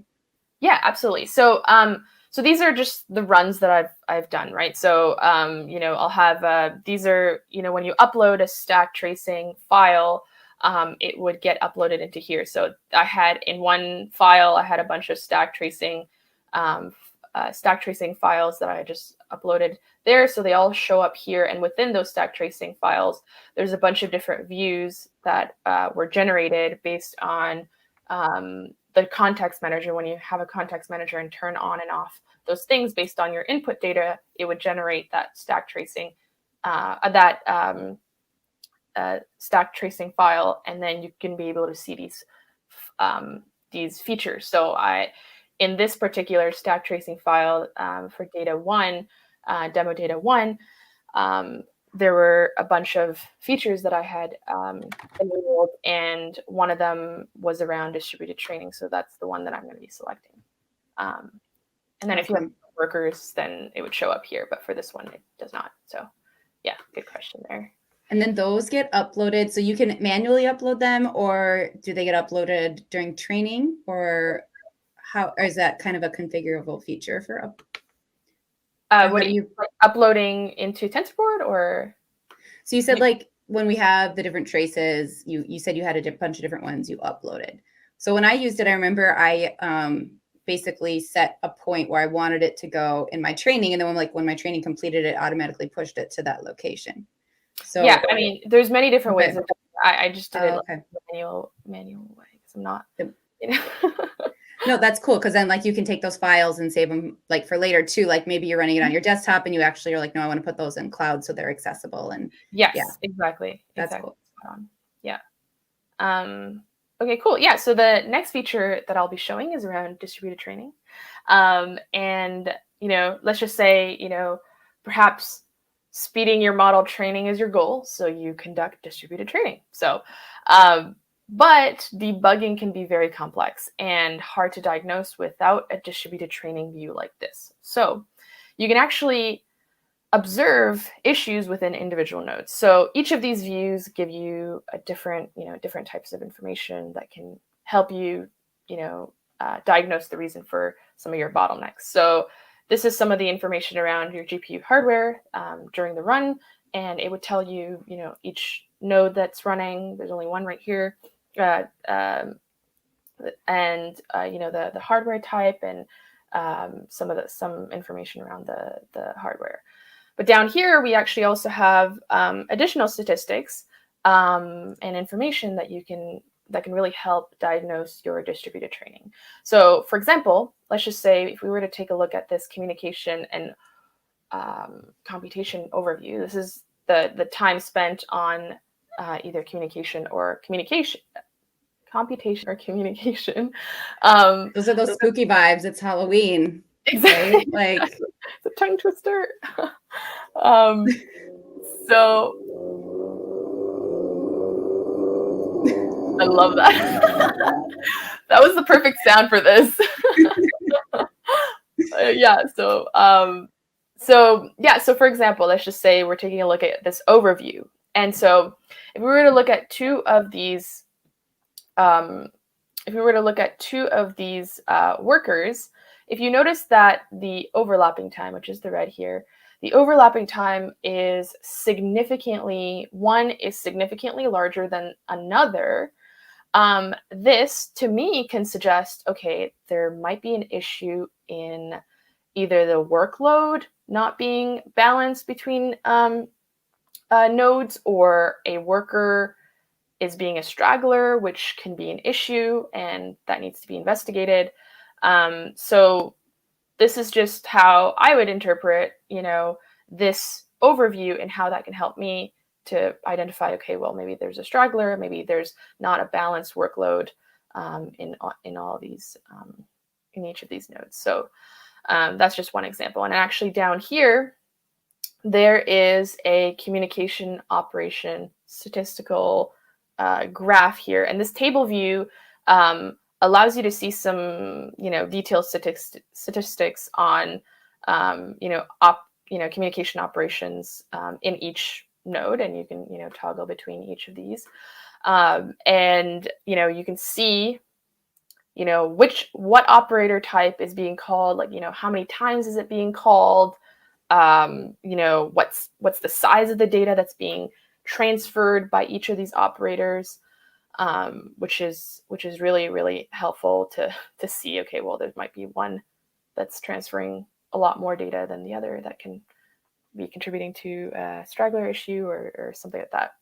So how would you go about looking into that? Do you have any examples of that, or like maybe an example of when like that was able to help with optimization, or is it one of those things that you take into consideration and add it into kind of the whole encompassing picture to make a decision? Decision on investigating like a straggler or workload not being balanced. Exactly. Yeah, I think it's just this entire picture, like just being able to look at all these available detailed statistics and being able to make a decision on, okay, well, it seems like this worker is there might be a straggler because of the huge differences between most of these, and this one seems to be kind of a bit of an anomaly. Okay, let's investigate this a little bit more, and then this is when you come down here and then select exactly that node and just be like, okay, well, the data transfer could be a lot larger, and you can start making conclusions on potentially what the reason is for the low GPU utilization or some of the other performance bottlenecks that you're experiencing, and then that's when you can go back and start optimizing your code to ensure that there's not an issue and improve that bottleneck. Cool, thank you. Yes, of course. That's a good question. Cool. So the next feature that I'd like to show is around GPU, which is an important feature to look into because sometimes performance issues are beyond memory and they're beyond node level issues, and perhaps you need to observe issues on the GPU level at every step. So let's take a look here. So this is where the GPU utilization view sort of comes in, okay? So you can see that there's there's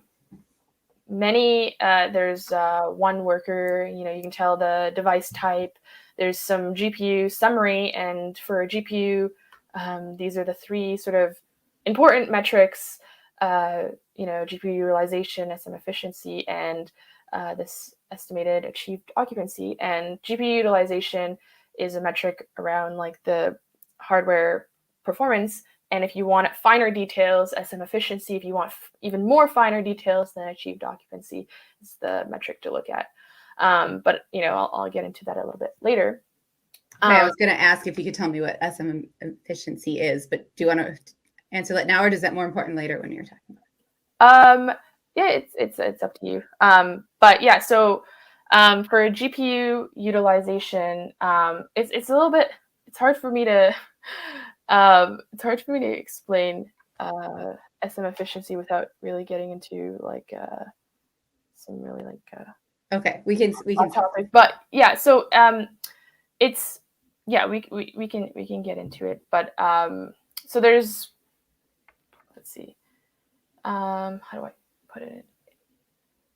I think the main thing to just kind of understand is that there's GPU utilization, and if you are looking into getting a little bit finer details on like, let's just say, it's easier to explain on the trace view, just because you'll be able to visually see the difference between GPU utilization and SM efficiency, and you'll be able to see how much finer details that you can get from SM efficiency based on the SMs, that can really help break down some of the reasons for GPU utilization being low or high, and stuff like that. We can get into that in the trace view, which will be, I think, next. Okay, awesome. Cool. So awesome. Okay, cool. So, and then we have an execution summary. So this gives you a bunch of information around, the time duration, and this graph is just a visual of this. But I think the main thing to really look at is GPU utilization, SM efficiency. These are all important metrics. So, just imagine, you have a ResNet 50 model with a batch size of 4. And this is a run that I have of ResNet 50 batch size of 4. If I were to run that and I wanted to observe some of the GPU summary, I can look at this and say, okay, well, I know that my goal is 100% GPU utilization, but I'm at 24%, which is not great at all, right? Mm-hmm. So, it's very low. So it is a disaster. What are we going to do? What are we going to do? So the natural next thing to, look at is, okay, well, it's pretty low. Why don't we look at some of this performance recommendation? So this performance recommendation does recognize that our GPU utilization is low. And it's suggesting for us to increase our batch size to improve that, and also implementing Tensor Core. So naturally, the next sort of run that I'm going to do is increasing that batch size from 4 to 32, and then having Tensor Core. So you can see that our GPU utilization jumped drastically, which is great. It's awesome. It's exactly what we wanted. So so now our GPU utilization increased drastically. There was clearly a bottleneck before, and even though it jumped drastically, there's still room for us to improve. So that's huge, though, just by being able to look at the graph and seeing, okay, this looks weird, or like we're not using all of our GPU, why not? And then being able to make the changes and get that kind of like fine detail. That was kind of like, without the profiler, how would you know that? Or without a profiler, Yeah, see, that's the thing is this performance recommendation is really meant to help you if you help you just kind of take quick actionable steps, and it's supposed to be a guide that's supposed to help you just quickly optimize, because that's the goal of PyTorch profilers, to really help make data scientists, framework engineers, or anyone looking to optimize their model, being able to optimize them in a quick and efficient way, and having all these visuals to really pinpoint exactly where the bottlenecks are. So without this, it's going to be very difficult.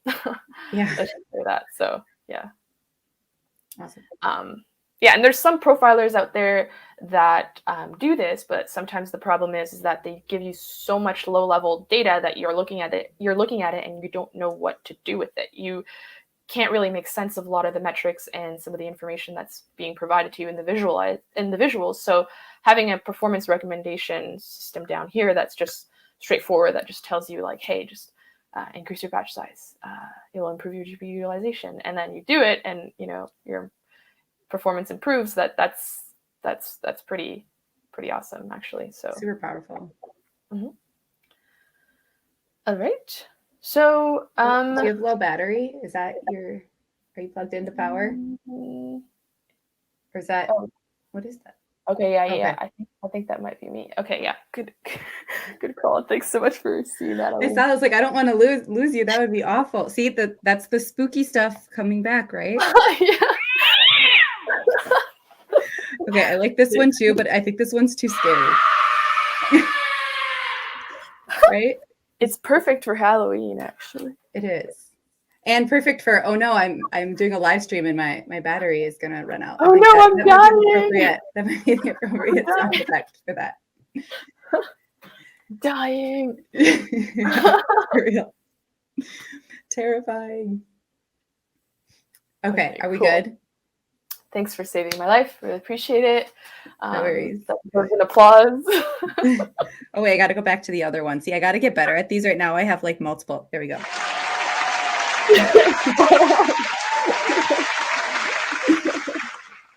This is awesome.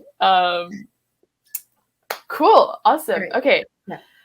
All right. So where we sort of left off is that we took some performance recommendations. In our next run, we took the suggestions by having Tensor Core, implementing Tensor Core to enable this mixed prediction computation and being able to adapt calculations to accelerate the throughput of your accuracy, which is exactly shown here, and increasing our batch size. So that's great. We've gotten 85% GPU utilization, but 85% is still room for improvement. So to further investigate, we can actually move to a view called Trace View, which I will move to Trace View.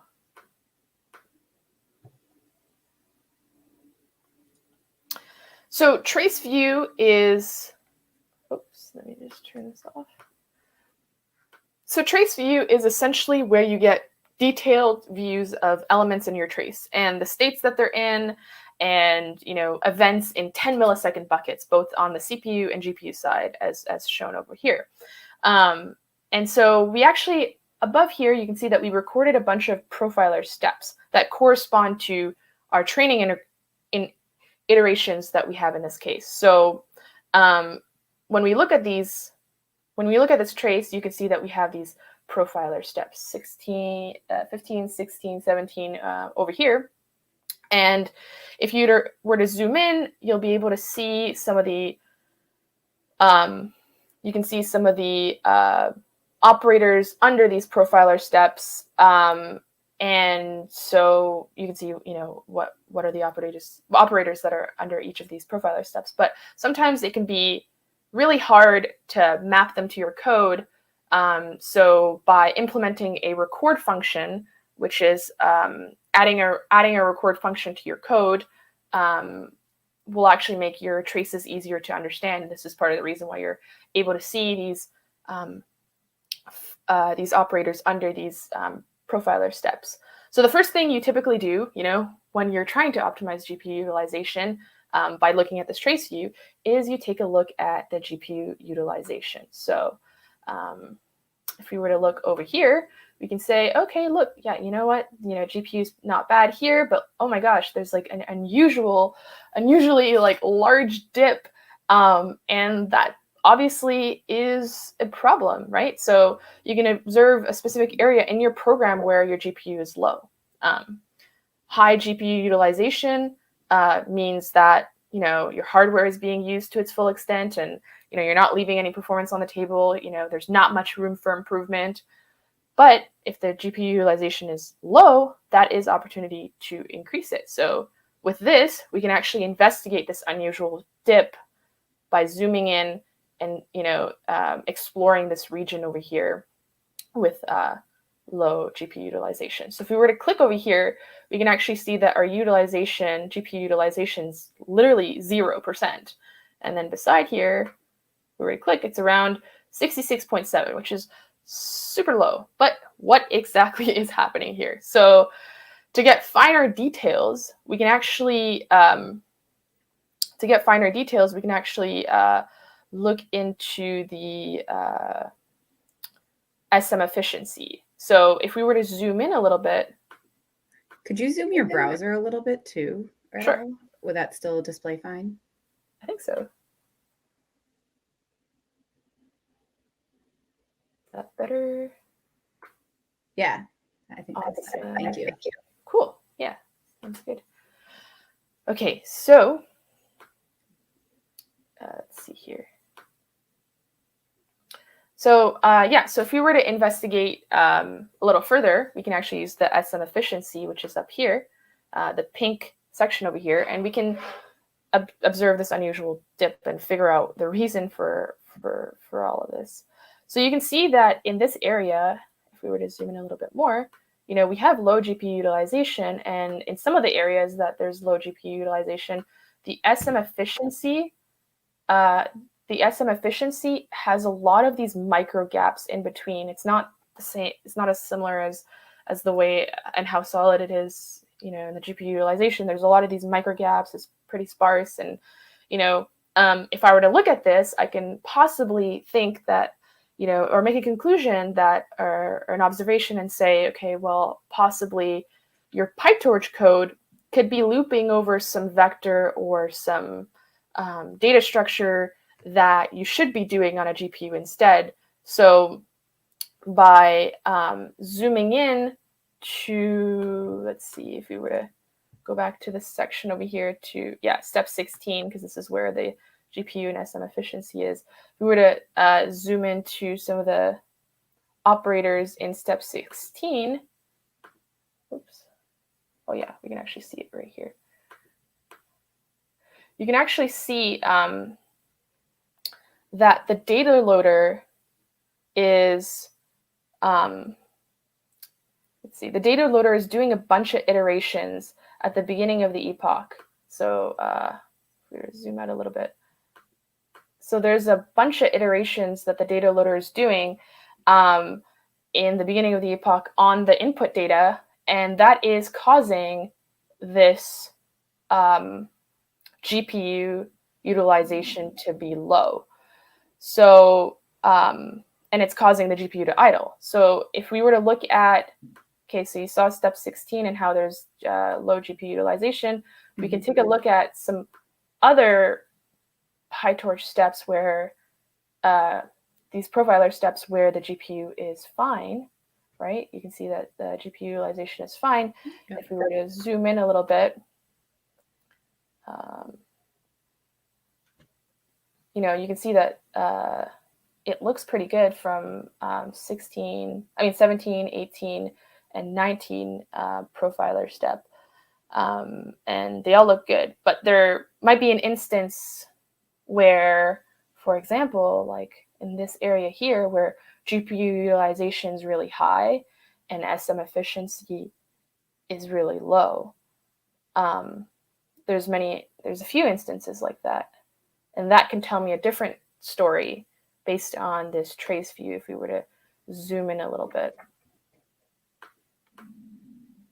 So if I were to look at this and say, okay, well, there's high GPU utilization, low SM efficiency, what sort of conclusions can you make based on this trace view? It could mean that the number of SMs are doing, the amount of work that is provided to them is quite low.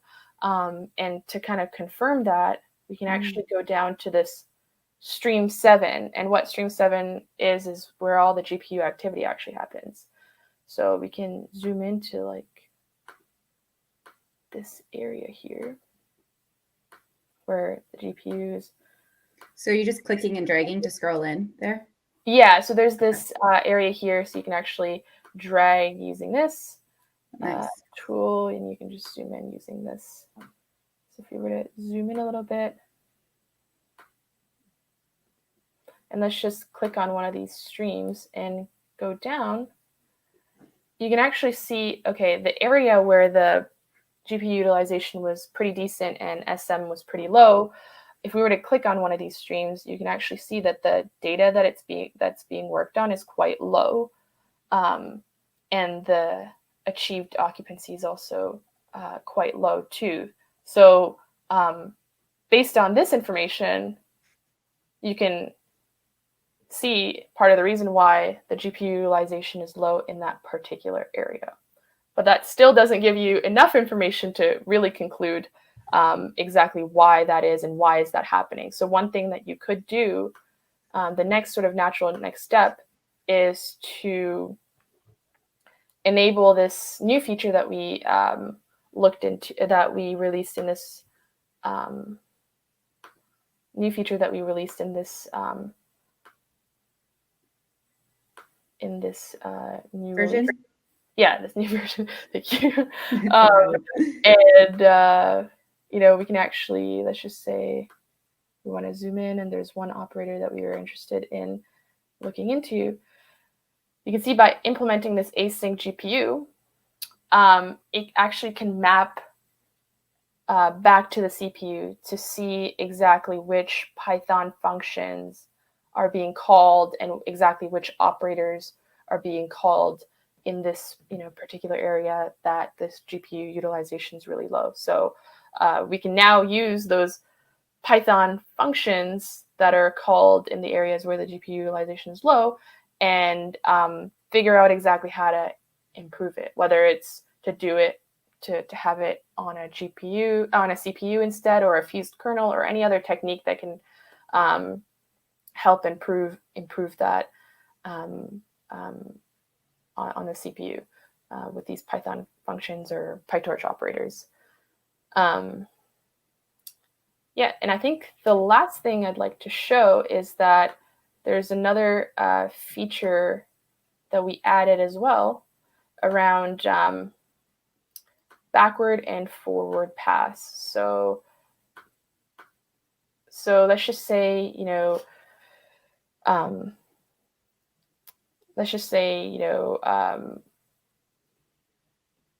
there's a problem in step 18. So I think this is step 18 that caused like a low GPU utilization. And we can actually see that with implementing this flow event backward forward, if you were to zoom in a little bit more, there's quite a few of them.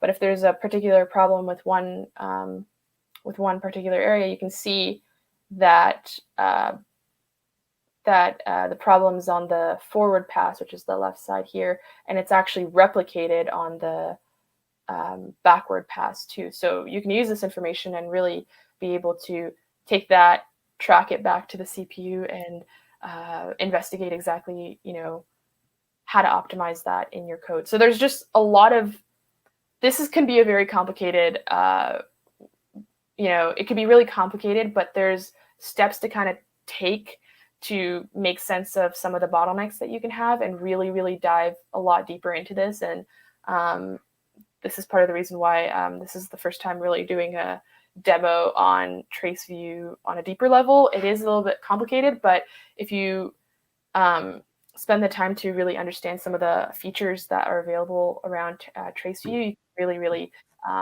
nail down exactly where the bottlenecks are that could be hard to diagnose in general. So I think that's it for my demo here.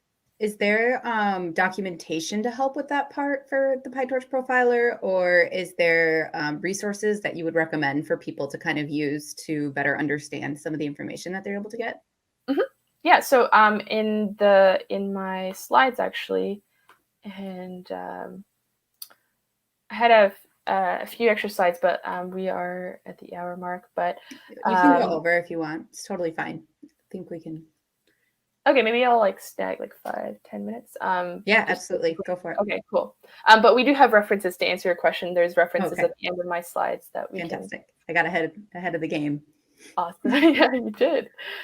Cool. So I'm guessing you can't see my slides yet.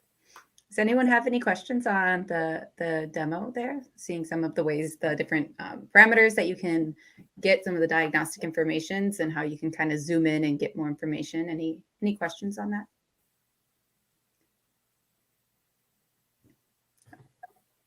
No? So everyone's so quiet today. Okay, I need a crickets sound effect. I don't know where it is. Maybe I have one, but I have to work on like making favorites here. But all right. Oh, did we lose your screen again? Should be sharing. So someone's asking if PyTorch Profiler is TensorBoard. No. That is a good question, and it can be very confusing, actually. So TensorBoard is a visualization tool that other profilers actually use too. So PyTorch Profiler, a few years back was a profiling tool as well, except the only way that you would get your profiling information is through a console dash looking thing. But recently we just realized that, this console manager was not really, it wasn't nice enough. It didn't have all these nice graphics that you see here. So what the collaboration between Microsoft and Facebook is that, we work together on exporting this old console, just by doing a print statement to be able to save these inputs into and then the traces in a Chrome trace file to be able to visualize on this tool called TensorBoard. So if you were to do a pip install of TorchDB profiler to be able to use the profiler, it would need to be in conjunction with TensorBoard to be able to see these nice visualizations. Because I think if you just install PyTorch, you're just going to have to use that console. And that's the older version, AutoGrad, older version. But the new version of PyTorch Profiler is using and visualizing your Chrome trace files on this TensorBoard. And that's how you get the pretty nice visuals. And I have a question on that too, because I think you had it open in the browser and you had it open in VS Code, right? So I can open it in either location? Yeah. So the way that I like to use it, you can open, because it's a Chrome trace file, you can open it on the browser. You can open it on the browser and just by, just by typing like TensorBoard and log directory and then bind all, and you'll be able to get, if you have it on your desktop or something like that. Yeah, you can just upload it and like using localhost. And yeah, there's many different ways of using cool. It, but there's documentation on the different ways of doing it. You can even have it from what's it called, Blob. From Blob Storage? Mm-hmm. Okay. So that's cool. So I know we saw like a lot of it in VS Code, but I want to make sure it's clear. It's like TensorBoard. You can use in VS Code. You can use it in lots of different ways. And then, yeah. I think that as long as you have a Chrome trace file, you can pretty much upload it to or use it with TensorBoard. So that's however way you get there is completely fine. Cool. Awesome. So I think the last few things I'd like to talk about is just quickly over some of the integrations that we have, and then looking into some of the upcoming features that are pretty exciting. So one of the integrations that we have is with PyTorch Lightning. We also have integrations with Kubeflow pipelines. And this is, if you see here, this is actually an end-to-end integration of a BERT model view where you can run your pipelines in Kubeflow and you'll be able to directly jump from there to see the TensorBoard with Profiler right there in the pipeline view, which is super cool. So that was an interesting integration that we have. So down the road, these are a few things to kind of expect. Like we are hoping to add module level views and some more information that can really help you diagnose your bottlenecks and be able to optimize your model a lot quicker. So a few to look into that are pretty interesting that are upcoming. Like one example is Python function tracing. So sometimes when you look at a trace view, there could be some gaps on the CPU side. It looks like nothing's happening. So, you're probably thinking like, what's going on to lead to CPU being idle, which a lot of profilers don't have. This essentially gives you what's going on as long as you're using Python, and it will give you all the function calls to be able to help diagnose exactly what are the issues. And then we also have coming up, we also have a module view, which is pretty cool because, again, in Chrome Trace, you get a lot of low-level Python operators, but sometimes you can't even get the module name. So this module attribution feature maps the time consumption in the modules in your Python script, which can be very helpful. And then the last one I'd like to highlight is around graph visualization, which is a sneak peek on a feature that we're working on to help visualize your PyTorch models in a graph form, which is really helpful.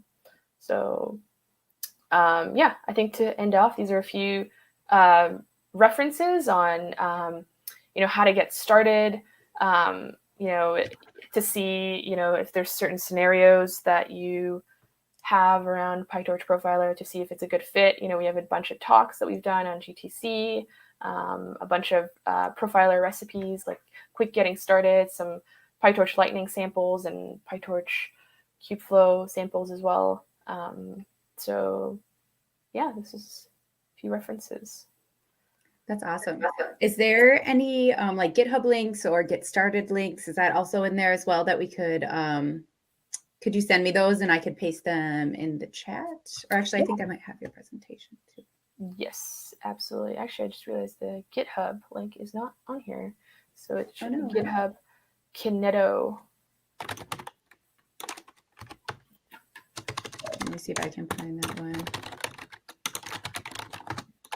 Well, that's the most important. So it's not the PyTorch /profiler. That's not the right one? No, it should be Kineto. Oh, I see it. Okay, perfect. Yeah. I will paste this in the chat. So the profiler, I think that GitHub is like the older version of PyTorch Profiler, Autograd. But then Kineto is the PyTorch TensorBoard profiler.